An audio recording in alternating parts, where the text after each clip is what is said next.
विजया एकादशी। युधिष्ठिर बोले, फागुन कृष्ण एकादशी का क्या नाम है? कृपा करके मुझसे कहिए।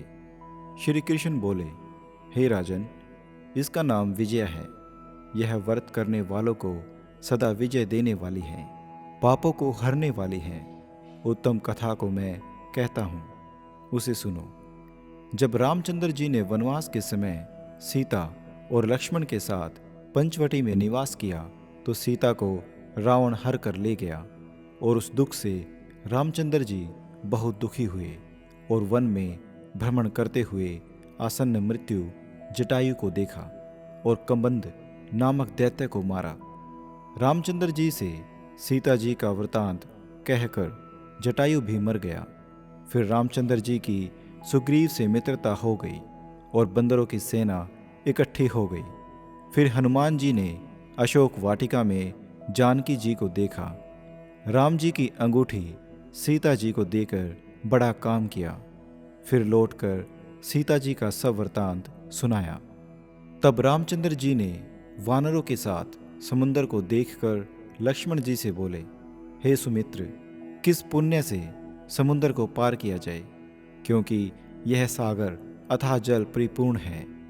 लक्ष्मण जी बोले, हे प्राण पुरुषोत्तम, आप आदि देव हैं। इस द्वीप में बकलदाभ्य मुनि रहते हैं। यहाँ से उनका आश्रम 2 कोस है। उन्हीं प्राचीन ऋषि से पूछ लीजिए। लक्ष्मण जी के इस सुंदर वचन को सुनकर रामचंद्र जी बकदालभ्य मुनि के दर्शन के लिए गए। दूसरे विष्णु के समान बैठे हुए मुनि को रामचंद्र जी ने प्रणाम किया। तब रामचंद्र जी को पुराण पुरुषोत्तम जानकर यह समझ गए कि किसी कारण से इन्होंने मनुष्य देह धारण किया है। फिर ऋषि बोले, हे राम, तुम कहाँ से आए हो?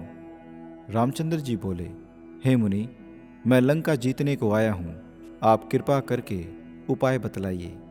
मुनि बोले, हे राम, मैं सब व्रतों में उत्तम व्रत कहूँगा, जिसके करने से तुम्हारी शीघ्र विजय हो जाएगी और राक्षसों सहित लंका को जीतकर विशेष कीर्ति होगी।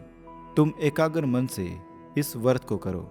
फाल्गुन के कृष्ण पक्ष में विजय नाम की एकादशी होती है। उसका व्रत करने से तुम्हारी जीत होगी। इस व्रत की विधि को सुनो।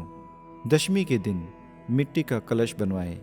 स्थंडित के ऊपर सप्त धान्य रखकर उसके ऊपर जल से भरा हुआ कलश रख दीजिए। उसमें पंच पल्लव रखकर कलश के ऊपर सकोरे में जो रखे उसके ऊपर नारायण की प्रतिमा स्थापित करें।